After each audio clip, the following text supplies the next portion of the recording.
Welcome to our channel, Listen to My Story. Please like, share and subscribe. Some people live their lives not fully appreciating what others do for them. They start taking things for granted, thinking that that's exactly how it's supposed to be. Parents sacrifice a lot for their children, and when the children appreciate and try their best in life, that would be worth more than any words can ever describe. My name is Megan, and I hope to inspire you with my story. I lived with my father and my sister Marlene after the death of my mother, who died from an illness. Though I was only 18 at the time, I became responsible for taking care of the whole family. I did everything for them: cooking, cleaning, washing.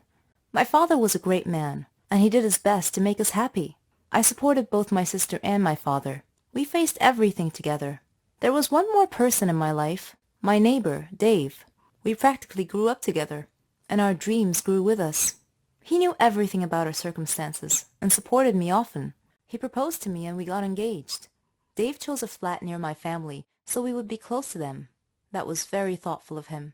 We got married and started our lives. I was determined to finish college, and Dave helped me in every way that he could. He proved to me every day how responsible and considerate he was. One day, while cleaning the house, my heart started beating rapidly, and I couldn't breathe well. I was barely able to call out to Dave, who came immediately when he heard me cry for help. I had had this symptom before, when I was younger, but I never told my father, because I didn't want to worry him. Dave took me to the hospital, where a doctor said that I had a serious heart condition. And not just that, I was pregnant too. Pregnancy and a heart condition do not make a good combination, so we had to choose between the baby's life and mine. My father and Dave asked me to abort the child. Though they tried really hard to persuade me, I resolutely refused. I agonized a lot during my pregnancy. They were all so worried for my safety. My father and Marlene left their flat to come and live with me, and Dave cut back on his working hours to stay with me. When the day came, they took me to the hospital. The doctor checked the condition and said that it was too serious, that I wouldn't be able to survive the childbirth. My family and I were shocked. I held Dave's hand and told him that I was strong enough to make it. Dave hugged me and cried. I was so afraid, but I did my best to hide it. I said to my baby, "I'm trying the best I can. I'm fighting so that both of us could have a life. Know that I love you, and I know that you'll grow up to be very successful, but you'll also be caring and kind." This is Tina, and this is a story about me and my biological mother. My mother is sitting in the cafe of a garden center, staring at her cup of tea. I'm over the other side of the shop looking at some strawberry preserves. I want to attract her attention, but the word mom sticks in my throat. I use it so infrequently. Instead of calling out, I just walk over and show her the jam. Ever since I left home 15 years ago, the relationship between my mother and me has worsened. In hindsight, it was never very good to start with, but it's taken 15 years of counseling and soul searching to realize that. The fact of it is that my mother and I don't like each other much. We don't hate each other, we're just sort of indifferent. There, I've said it, indifferent. Saying it feels like committing some sort of crime. My mother and I live hundreds of miles apart. And in the case of most of my friends, this should mean that visiting home should be a time of joy and excitement. Instead, they are weekends of tense, polite conversation, both of us desperately searching for something in common to talk about. And that is usually what she's currently watching on television. As a 20-something woman, I'm constantly surrounded by reminders that my mom should be my best friend. Advertising aimed at my demographic features glamorous, youthful mothers going to the salons with their best friend daughters.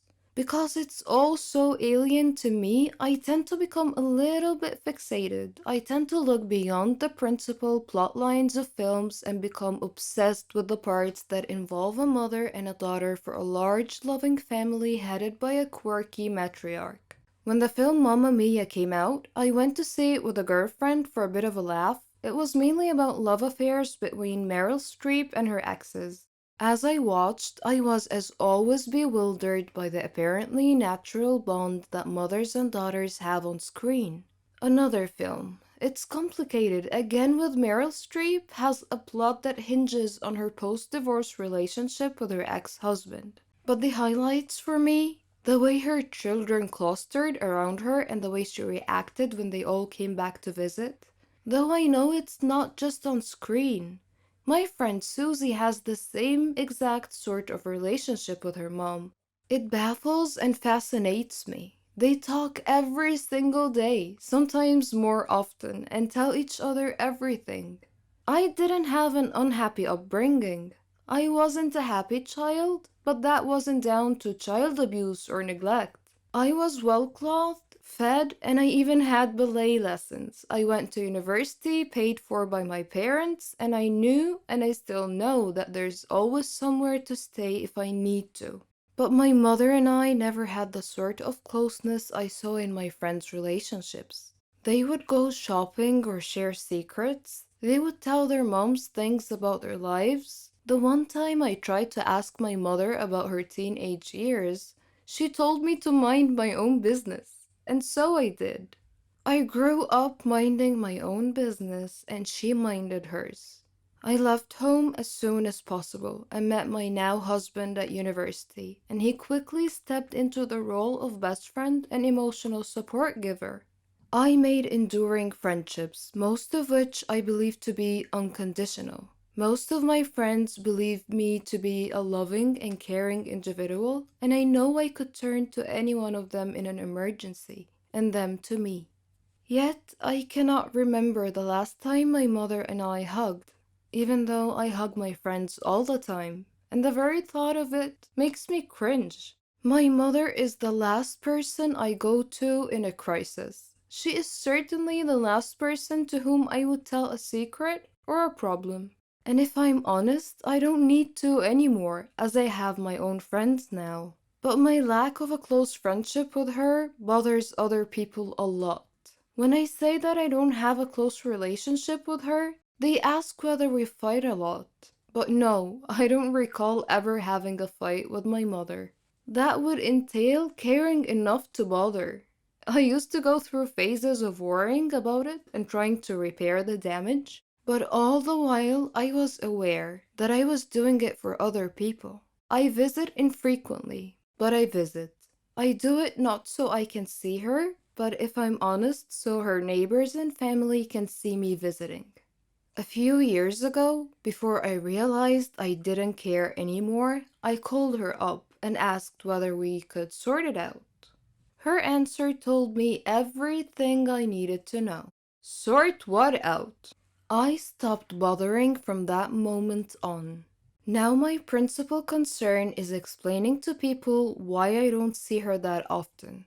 And I feel guilty for not really having a good enough reason. My parents weren't divorced. My father died a few years ago. There has been no huge family dispute. There's no big skeleton in anyone's cupboard, well, not mine anyway. I recently went to see a nurse for a routine appointment, and she asked a host of questions about my mother. Eventually, I had to confess that I didn't know half the answers. She asked whether I could find out. My heart sank as I imagined having to give away a detail of my life, such as why I was going to the nurse, to my own mother. Mother's Day is a nightmare. Trying to find a card that doesn't say my mother is my best friend or the best mother in the world or my heroine is not easy, let me tell you. Others try to fix it for me. Why don't you book a spa weekend for your mom? The very thought of my mother agreeing to or enjoying something like that is just laughable. Or they ask, why don't you go for counseling? This would be all well and good if she would ever condone the idea, but it implies a relationship that needs to be mended. Why does it need to be fixed at all? Were my mother a woman I had met on a train and chatted to for half an hour, she would be one of the last people in the world I would want to talk to for a further half hour. If she wasn't my mother, she would be someone I groaned about having to spend any time with. I simply grew up and discovered that I didn't like my mother as a human being. She's not like me. She's self-obsessed, not interested in others, thoughtless, and incapable of genuine warmth. She has no concept of giving love to receive love and has never asked me a single meaningful question about my life or career. Some people might feel that I have a duty as a daughter to be there for my mother, that it's down to me to repair our relationship. But because of the way she's raised me, I don't feel there is a relationship to repair. I wish my mother no harm, and if she were in trouble, I would help her like a shot. But I would also be there for any of my neighbors and the old man who swears at people from the bus stop across the road. I've been cursed, and it will haunt me for the rest of my life. It all began with a joke at first, but some jokes have serious consequences, and when this happens, your life becomes an uphill struggle. My name is Catherine. I'm 16 years old, and I live with my parents and my little sister Mara. I like music, acting, and watching action movies. I play baseball and practice ballet. I've even won a lot of prizes. I just had one problem. I like to make fun of people. It's like an addiction. I never watched what I said, nor did I care who it hurt. The kids I picked on were actually kind and gentle, but that just encouraged me even more. My friends were exactly like me. In fact, I was their leader. We walked like we owned the school. We had a classmate named Norman. He wasn't exactly what you'd call in good shape. He was quite the opposite of fit. During class breaks, my gang and I would steal his lunchbox and throw it around each other, keeping it away from him. We watched him run trying to catch us, but he'd stop halfway. The extra weight didn't help him, and he'd quickly run out of breath. Whenever he entered the classroom, we would surprise him by throwing old, musty vegetables and fruits at him. Norman tolerated our teasing. He didn't seem to mind much. But then, one day, a joke went a bit too far. We conceived an evil plan. We told him that there was going to be a photo contest, and the person who makes the funniest pose wins. Norman was so gullible that he believed us. He actually gave it some thought. Then he posed for us. We did our best not to burst out laughing while we took pictures for him. The next day, when he came to school, Norman discovered that his photo shoot pictures had been posted all over the classroom walls, and the kids were laughing, writing comments all over the place. Norman was mortified, and he looked around at his classmates' faces. They were all laughing and pointing at him. Norman started crying, and his nose started bleeding. Then he fainted. A teacher had to call an ambulance to take him to the hospital. I certainly didn't expect that to happen. We knew that Norman would get so fatigued sometimes and leave school for the rest of the day, but we didn't know that he had a medical condition, and I felt deep regret. The curse that I spoke of earlier began when a girl named Naomi joined our class as a new student. On her first day, our teacher brought her in and introduced her to us. She sat at the desk, at the very last row. I noticed that she was always looking at me in a strange way, and I wondered why. She looked at me with disdain, and I couldn't figure out why. It was my first time meeting her, after all. I avoided her, mainly because her looks made me feel uneasy, and whenever my gang wanted to make fun of her, I told them to leave her alone. I felt there was something about this girl. One day, during science class, the teacher had paired us up to do a lab experiment, and I intended to ask her about the way she looked at me. But before I could say anything, she took the initiative and surprised me by broaching the subject herself. "You will pay for what you did to Norman," she said coldly. I looked at her and asked, "How do you know Norman? And what are you talking about?" She replied, "It doesn't matter how I know. I just do." I spent the next few days thinking about her words. Afterwards, Naomi ignored me completely. No more staring, no more accusing looks. It was as if I no longer existed to her. I didn't understand her. Then came the day. We had a basketball match. It was the championship game, but I was still busy thinking about Naomi's words. During the game, I glanced at Naomi and caught her looking at me, which distracted me. One of the players from the other team suddenly bumped into me, knocking me down and causing me to land badly on one of my knees. The pain I was in. I had to withdraw from the game to be taken to the hospital. At the hospital, the doctor said that I had torn a ligament from my knee and told me that I would need a surgery and a lot of medication. So after going through the surgery, I began taking my medications. It caused me to gain weight, even though I wasn't eating very much, just vegetables and fruits. I asked the doctor about my sudden weight gain, and he told me the medications I was taking were affecting my hormonal balance, which rarely happened, but in my case, it did. He said that I would either have to endure great pain or deal with the overweight because it wasn't gonna stop. So there you have it, guys. This is the curse that Naomi cast upon me, the price I had to pay for what I did to Norman. Eventually, I got well enough to take my final exams. When I arrived at school, all my friends took one look at me and started laughing. I was now their target, their prey. One of them said, "You're as large as an elephant." "I'll lose weight once I stop taking my medications," I retorted, but no one was listening. I am now living in a nightmare, and I would like to tell Norman that I'm very, very sorry for everything that I've done. My name is Ginny. You can call me Bad Girl if you like. That's what the neighborhood kids called me. I have a long story to tell you. I was the eldest of 5 siblings. My mother died of illness, and my father was crippled in a car accident. He couldn't walk, and he had to use a wheelchair. Seeing my siblings suffer from hunger and poverty was a constant sight at home. My father was depressed. Our neighbors helped us a lot, but I was constantly worried what would happen if they ever stopped, so I decided to try and find a job. I knew it wouldn't be easy because I was only 15. Who'd want to hire a 15-year-old? Though I was apprehensive and lacking confidence, I made up my mind to get a job. I went to many places, clothing shops, flower shops, grocery stores. The answer was the same. We're not hiring at the moment.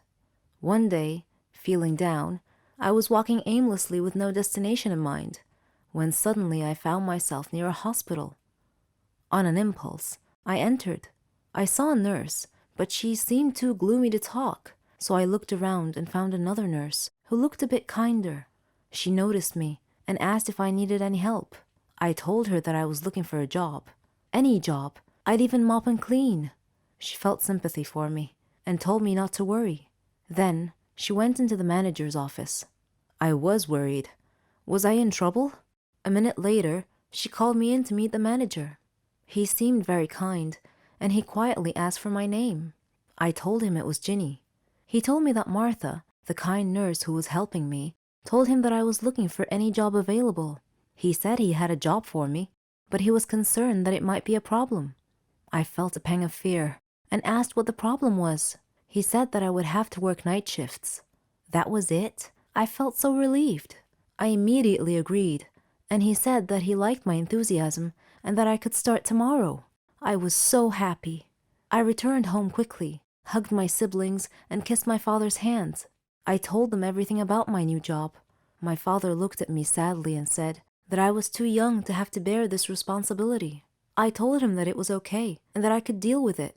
When I went to work at the hospital every night, there was a gang of young kids who were always loitering around the neighborhood. I hoped they wouldn't bother me, but my hopes were in vain. They made fun of me every time I passed them. I never told my family about this, though. I began work as a cleaning lady, but due to my diligence and intelligence, I was able to learn a little bit about nursing. So, I was able to get promoted, first to nursing assistant, then to a nurse. My colleagues supported me a lot. Everything was almost perfect, except for the neighborhood gang that was always bothering me and calling me Ginny the Bad Girl. I wished they would just go away and leave me alone. Then, one day, a miracle happened. While I was working at the hospital, the neighborhood bullies came in, carrying their leader. He was badly injured. His whole body was covered in blood. They were shouting for someone to help them, and when they saw me, they pleaded with me to save him. I worked quickly with the other staff. His condition was serious. He had been in a terrible motorcycle accident. The staff and I worked feverishly to stabilize his condition and treat him. After stabilizing him, I was exhausted. Suddenly, I felt someone coming close. It was the gang. They apologized for making fun of me and asked me to forgive them. They said they didn't know that I worked at a hospital. I smiled and told them it was okay, and that I considered them to be my brothers and sisters. Another nurse went to them and told them that their friend was okay now. I was so happy that my problem was solved. They called me over to talk to their leader. He had tears in his eyes and told me that he was so sorry and asked me to forgive him. He was so sincere that I was moved. I gently asked him to be quiet and get some rest. As I was walking away, he called me and thanked me again. After that incident, the manager called me in and praised me for saving the patient's life that day. I was still a long way from achieving my dreams, but I had a good head start, and the neighborhood gang began calling me the Mercy Angel. We lived with a monster who knew no mercy. He would hit and insult us all the time. I wished him dead on a daily basis. He would kick me out of the house often. But as we all know, there comes a turning point in everyone's life that either ends in success or tragedy. Oh, I forgot to introduce myself. My name is Lara. I am the middle sister among 4 siblings. We lived with a cruel father, whose bad behavior had long erased any kind memories we may have once had for him. Our mother was kind, lovely, and responsible. She used to take care of us in every way, but she finally had to abandon us because she just couldn't take any more of father's abuse. I remember the scene vividly to this very day. There was a big fight between my parents. At the end of it, mother had opened the door while holding a suitcase. We were too young to understand anything at the time. She was crying as she turned and walked out of our lives forever. We were expecting father's attitude to change after that, but it didn't. He continued mistreating and ridiculing us every opportunity he got, neglecting us completely. He gave us neither food nor clothes, only a very small amount of money to fend for ourselves. What could we do? We had to live with the situation. He would often return home drunk at midnight. Scared, we'd stay quiet in our rooms. The only bright spot in our lives was our dear brother Philip. He was father's favorite son, which caused us to depend on Philip to get anything we need, like money or other necessities. Philip was so funny. He could make us and even father laugh. He had a way with father and could usually manipulate him to protect us a little. We all loved Philip. He was the only sunshine in our miserable, gloomy existence. One day, we woke up in the middle of a stormy weather. We turned on the TV and listened to the news. It said the bad weather had spawned a huge tornado. It was heading our way. They advised people to stay inside. We all looked at each other, knowing full well that our old worn-out roof could not withstand the tornado. Philip said he needed to talk to father. After he knocked and entered father's room, we heard father shouting at Philip.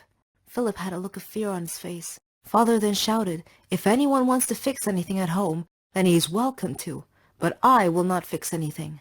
Philip gasped and said, "But Dad, it's a big tornado." Father then grabbed Philip by the collar and pulled him up close, saying, "Then you go fix it." Philip was so afraid he couldn't swallow. Father dragged Philip to the backyard. He brought nails, wood, a hammer, and a long ladder. Philip was terrified when father pushed these things at him and told him to get to work. Philip begged, "Please, Dad," but father just shouted, "Go." Philip took the nails, the hammer, and the wood and began to climb the ladder up to the roof. The wind was howling, blowing very hard, and I had a feeling of dread that something terrible was about to happen. Father just stood there, not worried about Philip's safety at all. To calm us down, Philip looked at us, as if to say, "Don't worry, everyone. I'll be okay." There were many wires on the roof. Suddenly, a strong gust of wind caused Philip to lose his balance, and he reached out to grab onto something to keep from falling. Unfortunately, he got hold of an uninsulated wire. He screamed at once and fell off the roof. We watched, horrified, and began screaming. Father frantically rushed over to Philip's body lying on the ground. He lifted Philip's head into his arms and rocked him gently, but Philip was dead. He got electrocuted. We had never seen father cry, but he cried a lot that day. At Philip's funeral, we all stood and looked at the photo, showing Philip smiling like an angel. Father hugged us as a group and said, "Please forgive me, kids. I'm so sorry.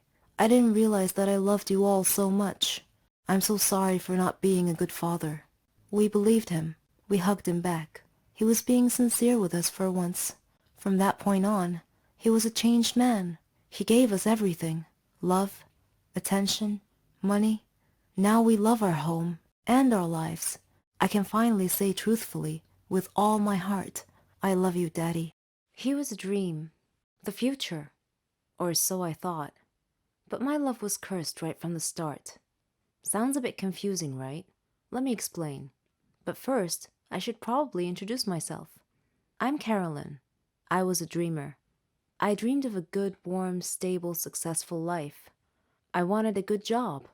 And I wanted to travel around the world a bit with Helen. She was my best friend. We virtually shared the same dreams. and hobbies, and interests, and lifestyles. We've been friends since we were kids. People often thought that we were sisters. I did too, in fact. She even got jealous if anyone tried to get close to me. Every day, Helen and I worked a little more towards our dreams. Once, when Helen and I were traveling with some of our friends, we had a problem with the hostess on the plane. A gentleman intervened and cleverly solved our problems. His name was Danny. I liked him. A lot.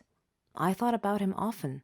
But whenever I talked to Helen about him, she told me that he was not as amazing as I seemed to think he was. Coincidentally, I met him again at a party of a mutual friend. We talked together till daylight. I told Helen about our encounter, and she expressed her wishes that my love story would have a happy ending. I similarly told her that I hoped she would find the love of her life someday too. Everything would be okay, we figured. Then, one day, I received a letter in our mailbox. It was in weird handwriting, as if the writer had written it with a trembling hand. I opened it curiously. It said that my love for Danny would become a curse if I didn't give him up and get him out of my life. What nonsense, I thought. Whose idea of a silly joke was this? I immediately called Danny and Helen to tell them about the letter. Danny laughed, but Helen was worried and suggested that I should be careful from now on. That same day, Danny had a horrible car accident, but fortunately he wasn't hurt. A detective investigating the case determined that his car brakes had been tampered with. In another incident, a car almost hit me, but it swerved away at the last minute. When I mentioned this incident to Danny, he tried to calm me down and told me to just forget about it. He gave me a beautiful bracelet as a present and proposed. We got engaged, and I couldn't have been happier. I wanted to show the bracelet to Helen, but somehow I seemed to have lost it. I couldn't find it anywhere. Anyway, when I told Helen about his proposal, she was thrilled for me. I spent days shopping for just the right wedding dress. I was so busy with preparations that I forgot all about the ominous letter. I went to the wedding hall early to make sure that everything was ready and prepared. Helen was helping me, and Danny kept calling me to make sure I was all right. Suddenly, the lights went out. I called out to Helen, worried that she might have tripped and fallen when the lights were out. When the lights came back on, Helen had fainted, and my dress had disappeared. I screamed to the ceiling, "What do you want from me? Leave me alone!"